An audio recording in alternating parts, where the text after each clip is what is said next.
ተናስተልኝ የፈንታሌ ሚዲያ ዝግጅት አድማጮቻችን በዛሬው ዜና ወጃችን ላይ ከምናነሳው ነጥቦች መካከል በፕሮፌሰር ያዕቆብ አርሳኖ የእይታ በተመለከተ በዓለም ላይ እንደ ግብጽና ሱዳን ድንበር ተሻጋሪ ወንዝ በበላይነት ተቆጣጥረው የሚጠቀሙ ሀገሮች የሉም ሲሉ ትዝብታቸው አካፍለዋል። እንዲሁም 38 የወላይታ ህዝብ ተወካዮች ራሳቸውን ከደቡብ ክልል ምክር ቤት አግልለዋል።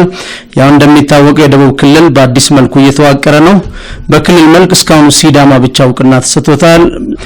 በተጨማሪም ጌዲዮን በልዩ ዞን የመደራጀት ነገሮች እየተሰሙ ነው። የወላይታ ህዝብ በተደጋጋሚ የክልልነት ጥያቄ ማንሳቱም ይታወቃል። በዚህ መነሻነት ከደቡብ ክልል ምክር ቤት አግልለዋል። ለምንድነው ያገለሉት ሚሉትንም እናካፍላቸዋለን። ሌላው ምንድነው በኤርትራ ምድር ኮሮና 39 ሰዎች ይዘው ሁሉም አገግመዋል ተብሎ በስፋት ሲነገር ነበር። አሁን አዲስ በወጣው መረጃ ደግሞ ወደ 31 ሰዎች በኮሮና መያዛቸውን እናካፍላቸዋለን። ሌላ በፌዴሬሽን ምክር ቤት ውሳኔ ወደ አመጽ የሚመራ ህዝባዊ ንቅናቄ ወይም ተቃውሞ ይኖራል ሲሉ ኦፌኮና ኦነግ ያወጡት መግለጫ እናካፍላቸዋለን። በሙስጠፋ ኡመር የሚመራው ቡድን ሁለት የሶማሌ ክልል የምክር ቤት አባላትን ከአዲስ አበባ አስሮ ወደ ጅጅጋ ወሰደ። እሁድ ዕለት ከቦሌ ክፍለ ከተማ ቦሌ ሚካኤል አካባቢ ሁለት የሶማሌ ክልል ምክር ቤት አባላትን የያዘው አዲስ አበባ ፖሊስ በዛሬው ዕለት ወደ ጅጅጋ ይዟቸው መጓዙን ሰምተናል። የምክር ቤት አባሎቹ አቶ አብዱርህማን ኡራቴና አህመድ ሃጂ በዘንድሮ ዓመት በየካቲት መካሄድ የነበረበት የሶማሌ ክልል ምክር ቤት ጉባኤን በመጓተቱ ስብሰባው መጠራት አለበት ብለው ሲሟገቱ ከነበሩት የምክር ቤት አባላት መካከል የነበሩ ሲሆን ከዚህ ቀደም የቀድሞ የክልሉ ፕሬዝዳንት አብዲ መሐመድ ኡመር አብዲሌ የሚቃወሙትን የክልሉን ምክር ቤት አባላት በህግ ሽፋን አስሮ እንደሚወስድ የሙስጠፌ ቡድንም በሁለት ዓመቱ የአብዲሌን ታሪክ አድሶታል። በአደባባይ ሶማሌ ህዝብ ዲሞክራሲ አይገባውም ሰይፍ ምዘዙበት የሚለው የአደባባይ ምክር የሰማይ ሙስጠፌ ቡድን የነብሰ በላውን የአብዲሌን ዱካ በመከተል ያገዛዙን እድሜ በጣም ትንሽ መሆኑን አመላካች ተግባር ዛሬ በአዲስ አበባ ፈጽሟል። ለዛሬም እስር የተዳረጉትና የታሰሩት የሶማሌ ክልል ምክር ቤት አባላት ግንቦት 13 ቀን 2012 ዓ.ም በሶማሌ ክልል 10ኛ የመደበኛ ጉባኤ አጀንዳን በመቅረስ ከሙስጠፌ ቡድን ጋር ባለመግባባታቸው ስብሰባውን ረግጠው በመውጣታቸው በስብሰባ ውስጥ በቀሩት የምክር ቤት አባላት የመከሰስ መብታቸው ተነስቷል በመባሉ ነው። በሙስጠፌ ቡድን አመራር ላይ እምነት የለንም፣ የመተማመኛ ድምጽ ይሰጥ፣ ኮቪድ-19 በስፋትና በጥልቀት እንዋይ የሚል አጀንዳ በማቅረባቸው ተለቅመው እየታሰሩ ይገኛሉ። በአሁን ሰዓት በጅጅጋ የተማረው አብዲሌ የሚል ቅጽል ስም ላስተዳደሩ የወጣለት መሆኑን ከስፍራው ሰምተናል። ከዚህ በፊት 5 የምክር ቤት አባላት ከጅጅጋ ከተማ ታፍሰው መታሰራቸው የሚታወስ ሲሆን በአብዛኛው የጅጅጋ ህዝብ የህሊና እስረኞች መሆናቸው በስፋት ይታመናል። በጊዜው በሙስጠፋ ቡድን ውሳኔና የምክር ቤቱ አባላት መደብደብ በመቃወም ወይዘሮ ፈልሰን አብዱላሂ የሴቶች ህፃናት ወጣቶች ሚኒስተር በሶማሌ ክልል ያለው ሁኔታ ከድጡ ወደ ማጡ መሄዱን እንዳሳሰባቸው በፌስቡክ ገጻቸውና በትዊተር ገጻቸው ላይ ማስፈራቸው የሚታወስ ነው። ሚኒስትሯ የፓርላማ አባላትና ጋዜጠኞች መታሰራቸው አሳፋሪና የሚያስቆጭ ድርጊት መሆኑን መግለጻቸው ይታወቃል። እንዲሁም ዶክተር ኒኢማን ሐመሬ ለፈንታሌ ሚዲያ በሰጡት ቃለ ምልልስ በክልሉ ከሙስጠፌ አስተዳደር ጋር ተያይዞ የመጣው ከፍተኛ ሙስና መሆኑን ገልጾ ነበር። የክልሉ የ2 ዓመት በጀት 36 ቢሊዮን ብር ምን ላይ ዋለ ብሎ ጠይቆ የነበረ ቢሆንም ለዶክተሩ የተሰጠው ምላሽ በማህበራዊ ሚዲያ ስዕብናው እንዲዋረድና ከቤቱ ታፍሶ መታሰር ብቻ ነው። ዛሬ ወደ ጅጅጋ ታስረው የተወሰዱት አቶ አብዱርህማን ኡራቴና አህመድ ሃጂ ከጅጅጋ ፍርድ ቤት ማዘዣ ወጥቶባቸው መታሰራቸውን አንድ ለቡድኑ ቅርብ ነኝ የሚል በስልክ ነግሮናል። ማረጋገጥ ግን አልቻለም።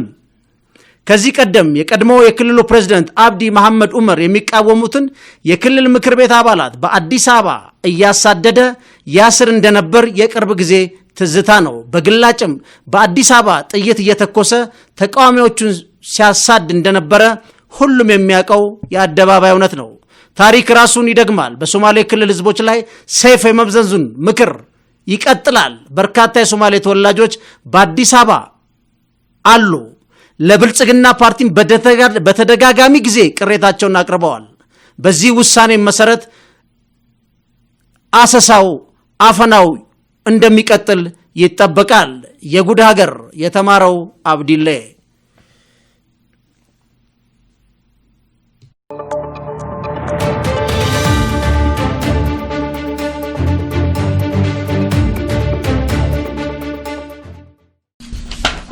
ዛቻና የቀቢጸ ተስፋ የማንጃበብ ሙከራዎችን መንግስት በንቃት ይከታተላል ሲሉ ዶክተር አብርሃም በላይ ገልጸዋል።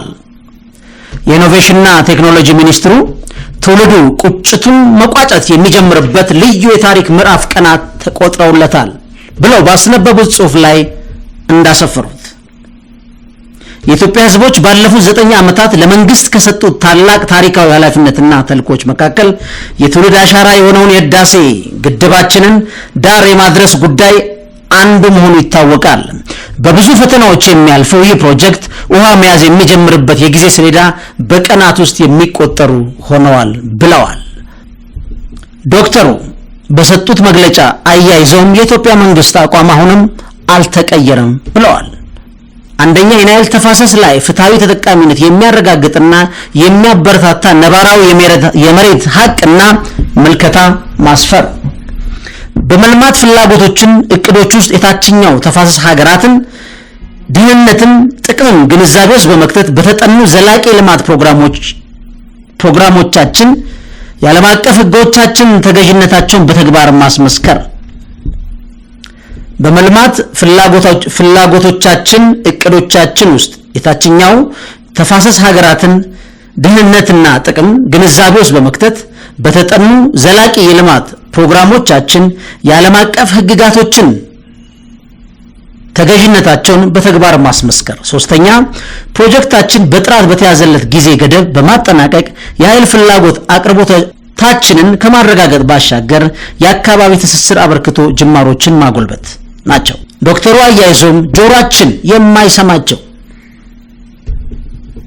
የትንኮሳ ድምጾች ብለው አንድ ሁለት ብለዋል። አንደኛ የኢትዮጵያ ህዝቦች ዛሬን በትላንት ላይ ብቻ ቆመው አይመዝኑትም። የህግና የርዕት መደገፊያ ጠጠር የማይገኝላቸውን የታሪካዊ ባለቤትነት ትርከቶችን የሚሰሙበት ጆሮ የላቸው። ሁለተኛ አስተዋይ ህዝባችንና ኃላፊነት የሚሰማው መንግስታችን ዘመኑ ለሚጠይቀው ስልጡን ምክንያታዊ ውይይትና ተገቢ ድርድር ቅድሚያ ይሰጣሉ። ከዚህ በተቃራኒ ጫና፣ ዛቻና ቀቢጸ ተስፋ የማንጃበብ ሙከራዎችን ግን በንቃት ይከታተላል። አሁንም የዚህ ታላቅ ታሪካዊ ምክር ትብብርና ፍትሃዊ ተጠቃሚነት ይረጋገጥ ብቻ ነው። ከዚህ ውጭ ላሉ ሙከራዎች የታሪክ መዛግብት በድጋሚ እንዲመረምሩ እያበረታታን ያለፋታ የወደፊት ግስጋሴያችን ይቀጥላል ብለዋል ዶክተር አብርሃም። ለኢትዮጵያ ህዝብም ይድረስልኝ ሲሉ ጥሪ አቅርበዋል። እንደተለመደው ልዩነታችንን ለጊዜው ወደ ጎን እንድንተው በአንድ የሚያስተባብር የትውልድ የቁጭት አጀንዳችንን የህዳሴን ግድብ የማጠናቀቂያ ምዕራፍ ስራዎችን አሁንም በንቃት ተከታተሉ። ያልተቆጠበ ድጋፍና ተሳትፏችሁን በቀጣይነት ከማረጋገጥ ወደ ኋላ እንዳትሉ። ሉዓላዊነታችን በሙሉነት ለተቀረው ዓለም የምናንጸባርቅበት የህዳሴ ፕሮጀክታችንን በሉዓላዊ ግዛታችን ያለማንም ፈቃድና ከልካይ በራሳችን ገንዘብ ዕውቀትና ጉልበት በመገንባት ዘመናዊ የጀግንነት ታሪክን በደማቅ ለመጻፍ ክንዳችሁን አንሱ፣ አጽኑ። ድል ለፍትሃዊ ተጠቃሚነት ለሚያስተጋቡ ኢትዮጵያዊ ድምጾች። ፈጣሪ ሀገራችንና ህዝባችንን ይባርክ።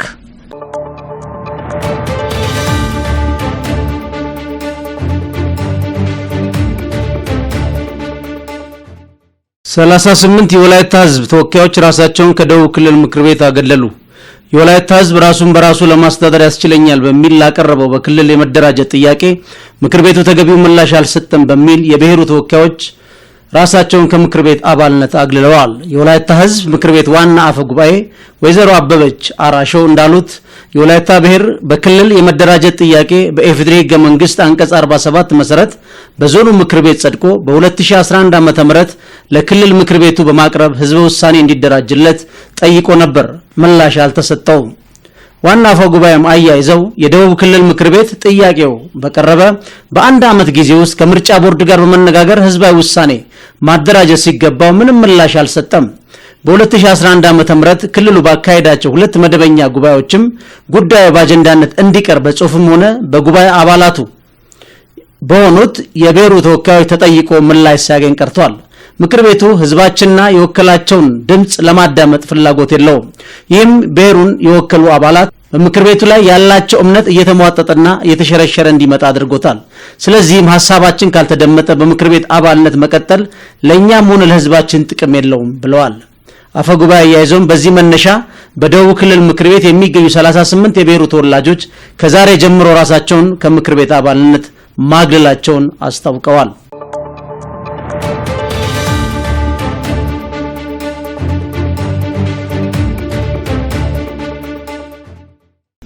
በፌዴሬሽን ምክር ቤት ውሳኔ ወደ አመጽ የሚያመራ ሰፊ ህዝባዊ ንቅናቄ ሊፈጠር ይችላል ሲል የኦፌኮና የኦነግ ጥምረት መግለጫ አሳሰበ። የፌዴሬሽን ምክር ቤት የመንግስትን የስልጣን ዘመን በማራዘም ወደ አመጽ የሚያመራ ሰፊ ህዝባዊ ንቅናቄ ሊፈጥር እንደሚችል የኦሮሞ ነጻነት ግንባርና የኦሮሞ ፌዴራላዊ ኮንግረስ ስጋታቸውን ገለጹ። ሁለቱ ድርጅቶች ሰሞኑን ባወጡት የጋራ መግለጫ ውሳኔው ህገ መንግስቱን ከመጣሱም በላይ የአገሪቷን ሰላምና መረጋጋት አደጋ ላይ የሚጥል መሆኑን አስታውቀዋል። ከመጀመሪያው ጀምሮ ህገ መንግስቱን የስልጣን ዘመን ማራዘም የማይፈቅድ መሆኑን ስንገልጽ ቆይተናል። በመሆኑም አማራጭ የመፍትሄ ሐሳብ ማቅረባችን የሚታወስ ነው። መንግስት ያቀረበው አማራጭ በመቃወም ሌላ አማራጭ የመፍትሄ ሐሳብ ብናቀርብም መንግስት በተናጠል ውሳኔውን ጸንቶ የተወካዮች ምክር ቤት ጉዳዩን ወደ ህገ መንግስት አጣሪ ካውንስል መርቶታል ብለዋል። የህገ መንግስት አጣሪ ጉባኤ የመንግስትን አቋም ከሚደግፉ ባለሙያዎች ጋር ብቻ የይስሙላ ውይይት ላይ የተለየ ምልከታ ያላቸውን የመደመጥ ዕድል ተነፍገዋል ሲሉም አስታውቀዋል። በተጨማሪም የጥቅም ግጭትን የማስቀረጥ መርህ ተጥሶም ውሳኔ መንግስትን ፍላጎት የሚያንጸባርቅ መሆኑን አይገርምንም ሲሉ በጋራ መግለጫቸው አክለዋል።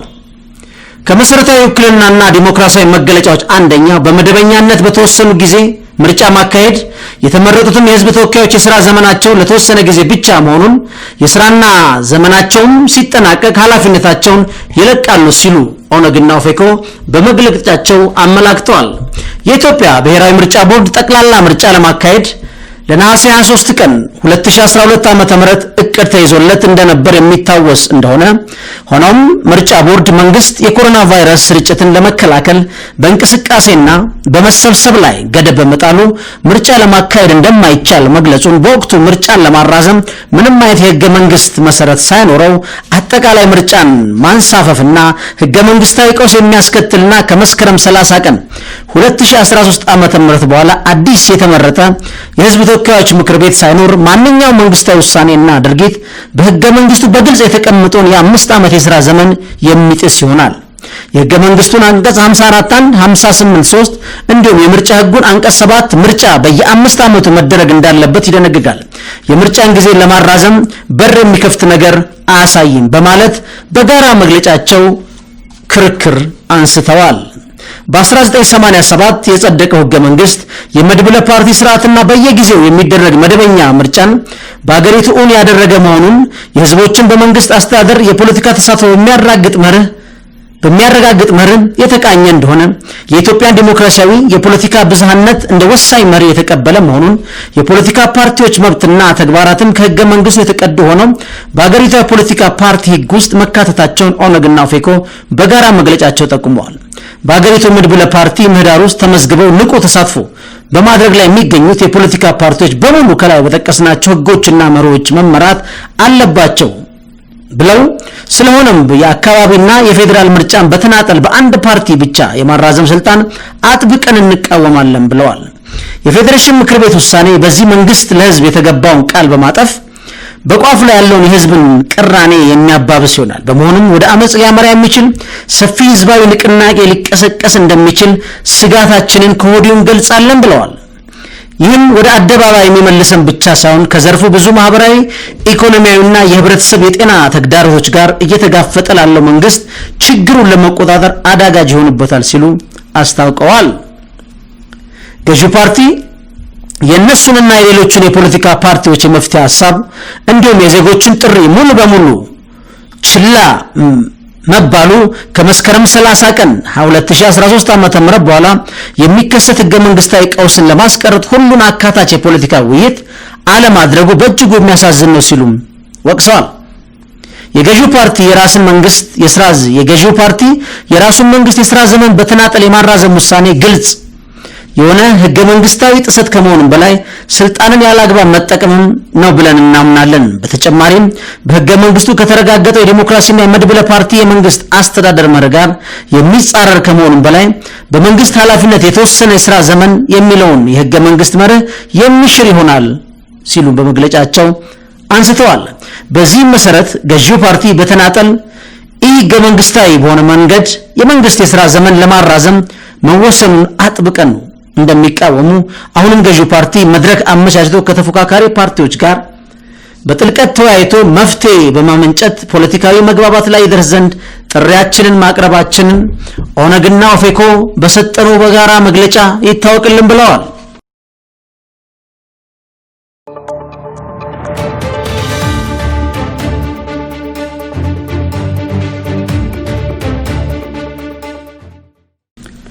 በዓለም ላይ እንደ ግብጽና ሱዳን ድንበር ተሻጋሪ ወንዝን በበላይነት ተቆጣጥረው የሚጠቀሙ ሀገሮች የሉም ሲሉ ፕሮፌሰር ያዕቆብ አርሳኖ በአዲስ አበባ ዩኒቨርሲቲ የፖለቲካ ሳይንስና ዓለም አቀፍ ግንኙነት መምህር እንዲሁም በአባይ ከሁለት አስርት ዓመታት በላይ ተመራማሪና ሳይንቲስት ፕሮፌሰር ያዕቆብ አርሳኖ አስታውቀዋል። ፕሮፌሰር ያዕቆብ አርሳኖ እንደገለጹት በዓለም ላይ ከ240 በላይ ወንዞች እና ከዚያ በላይ ሀገራትን አቋርጠው ያልፋሉ። እንዲሁም 215 ገደማ የድንበር ተሻጋሪ ወንዞች በዓለም ላይ ይገኛሉ ብለዋል። አብዛኞቹ ወንዞች የላይኛዎቹንና የታችኞቹን ተፋሰስ ሀገራት ህብረት ፈጥረው እና ተባብረው ወንዞቹን ይጠቀማሉ፣ በጋራም ይለማሉ ብለዋል። ፕሮፌሰር ያዕቆብ በአንዳንድ ተፋሰሶች ግን የውሃው አመንጪ የሆኑና አቅም ያላቸው ሀገሮች አብዛኛውን ውሃ እየተጠቀሙ ሆኖም ሀገራት ህብረት ፈጥረው እያለሙ ይገኛሉ ብለዋል። ለምሳሌ ከወንዞች መካከል ኢንዱስ ወንዝ ተጠቃሽ ነው። ይህ ወንዝ ህንድና ፓኪስታን ህብረት ፈጥረው እየተጠቀሙበት ነው። በአውሮፓ የሚገኙና 13 ሀገራት የሚያቋርጡት ዳንቡ ወንዝም ሀገራት በትብብር እያለሙት ካሉት ወንዞች ተጠቃሽ ናቸው። በተመሳሳይ 8 ሀገራት የሚያቋርጡት ራይን ወንዝም በተመሳሳይ ሀገራቱ በትብብር እያለሙት ይገኛሉ ብለዋል። ፕሮፌሰሩ አያይዘውም በምዕራብና በደቡብ አፍሪካ አካባቢዎች የሚገኙ ወንዞችም እንዲሁ ሀገራት ተግባብተው እንደሚያለሙት ጠቅሰው ለምሳሌ ሴኔጋል ወንዝን ሴኔጋል፣ ማሊና ሞሪታኒያ የሶስትዮሽ ስምምነት ተፈራርመው ያለማሉ። በተመሳሳይ ሁኔታ የኒጀር ወንዝን 10 የሚሆኑ የምዕራብ አፍሪካ ሀገራት ባለብዙ ወገን ስምምነት ተፈራርመው እያለሙት ይገኛሉ ብለዋል። በአብዛኛው የዓለም ሀገራት ወንዞች ተግባብተው እየተጠቀሙ ሲሆን የማይስማሙባቸውን ጉዳዮች ግን በይደር እያቆዩ ወንዞቹን በማልማት ላይ መሆናቸውን አንስተዋል። ፕሮፌሰሩ እንዲህ አሉ።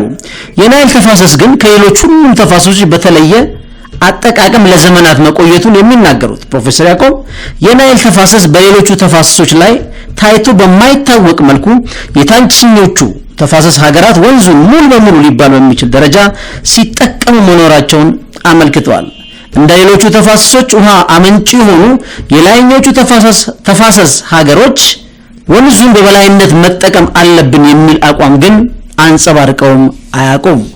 ከዚህም ሌላ በህብረተሰብ ዘንድ ኢትዮጵያን ጨምሮ የላይኞቹ ተፋሰስ ሀገራት ወንዙን በጋራ የመጠቀም ከፍተኛ ፍላጎት ቢኖራቸውም የታችኞቹ ተፋሰስ ሀገራት ግን ወንዙን ለዘመናት ስንጠቀም ስለኖረን አሁንም ብቻችን መጠቀም አለብን የሚል አቋም እያንጸባረቁ መሆናቸውን ፕሮፌሰሩ በትዝብታቸው ተናግረዋል።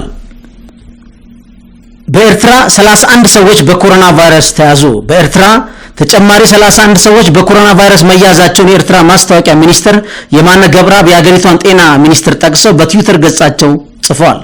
በቫይረሱ ከተያዙት መካከል 30ዎቹ ሰዎች ከሱዳን የተመለሱ ሲሆኑ አንዱ ከኢትዮጵያ የመጣ ነው። በኤርትራ እስካሁን 96 ሰዎች በቫይረሱ የተያዙ ሲሆን 39ዎቹ ማገገም ችለዋል። ኤርትራ በቫይረሱ የተያዙ ሰዎች ሙሉ ለሙሉ አገግመዋል ተብሎ ዜና ከተሰራላት ሳምንታት አልተቆጠሩም። የአልሸባብ ታጣቂዎች የኬንያን ፖሊስ ገደሉ። የአልሸባብ ታጣቂዎች በትናንትናው ዕለት በሰሜን ኬንያ በምትገኝ ማንድራ በምትባል የድንበር ከተማ አንድ የኬንያ ፖሊስ መግደላቸውን ሲጂቲኤን ዘግቧል። የግዛቷ የፖሊስ ኃላፊ ቦኖ ቡኔ ክስተቱን ያረጋገጡ ሲሆን ታጣቂዎቹ ከተማውን ለመውረር በተንቀሳቀሱበት ወቅት አንድ ታጣቂ መገደሉን አስታውቋል። ታጣቂዎቹ ያደረጉት ወረራ ሲከሽፍባቸው በጥበቃ ላይ የነበረ አንድ የኬንያ ፖሊስ መግደላቸውን ኮማንደሩ ገልጸዋል። ታጣቂዎቹም ድርጊቱን ከፈጸሙ በኋላ ከቦታው ተሰውረዋል።